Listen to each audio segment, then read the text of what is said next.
sa alabok ng lupa ay manggagigising, ang iba'y sa walang hanggang buhay, at ang iba'y sa kahihiyan at sa walang hanggang pagkapahamak. At silang pantas ay sisilang na parang ningning ng langit, at silang mga agbabalik ng marami sa katwiran ay parang mga bituin magpakailanman. Ngunit ikaw, O Daniel, isara mo ang mga salita, at tatakan mo ang aklat, hanggang sa panahon ng kawakasan, marami ang tatakbo ng parotpar ito, at ang kaalaman ay lalago. Nang magkagayoy akong si Daniel ay tumingin, at, narito, nakatayo ang ibang dalawa, ang isa'y sa dakong ito ng pangpang ng ilog, at ang isa'y sa kabilang pangpang ng ilog sa dakong yaon.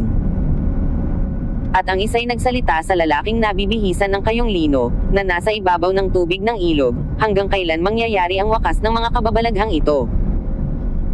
At aking napakinggan ang lalaking nakapanamit ng kayong lino, na nasa ibabaw ng tubig ng ilog, nang kanyang itaas ang kanyang kanan at kanyang kaliwang kamay sa langit, at sumumpa sa pamamagitan ng nabubuhay magpakailanman na magiging sa isang panahon, mga panahon, at kalahati ng isang panahon, at pagkakanilang natapos na mapagputol-putol ang kapangyarihan ng banal na bayan, ang lahat na bagay na ito ay matatapos.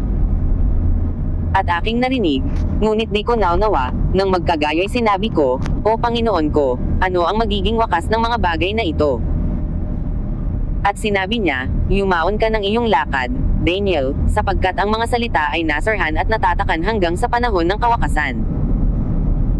Marami ang magpapakalinis, at magpapakaputi, at magpapakadalisay, ngunit ang masasama ay gagawa na may kasamaan, at wala sa masasama na makakaunawa, ngunit silang pantas ay mga kakaunawa. At mula sa panahon na ang palaging handog na susunugan ay aalisin, at matatayo ang kasuklam-suklam na naninira, ay magkakaroon ng 1,200 at siyam na pang-araw. Mapalad siyang naghihintay, at datnin ng 1,335 araw.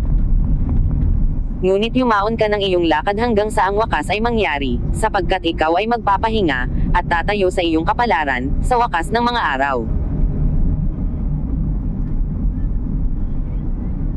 Hosea 1. Ang salita ng Panginoon na dumating kay Oseas na anak ni Biri, ng mga kaarawan ni Uzias, ni Jotham, ni Ahaz, at ni Ezechias, na mga hari sa Juda, at ng mga kaarawan ni Jeroboam na anak ni Joas, na hari sa Israel. Nang unang magsalita ang Panginoon sa pamamagitan ni Oseas, sinabi ng Panginoon kay Oseas, yumaon ka, mag-asawa ka sa isang patutot at mga anak sa patutot, sapagkat ang lupain ay gumagawa ng malaking pagpapatutot, na humihiwalay sa Panginoon. Sa gayoy yumaon siya, at kinuha niya si Gomer na anak ni Diblaim, at siya'y Negal-ihi, at nanganak sa kanya ng isang lalaki. At sinabi ng Panginoon sa kanya, tawagin mo ang kanyang pangalang Jezreel, sapagkat sandali pa at aking igaganti ang dugo ng Jezreel sa sangbahayan ni Jehu, at aking papaglilikatin ang kaharian ng sangbahayan ni Israel. At mangyayari sa araw na yaon, na aking babaliin ang busog ng Israel sa libis ng Jezreel. At siya'y Negal-ihi uli, at nanganak ng isang babae, at sinabi ng Panginoon sa kanya, tawagin mo ang kanyang pangalang Lo-ruhamah, sapagkat hindi na ako magdadalang habag sa sangbahayan ni Israel, na sa anuman ay hindi ko patatawarin sila.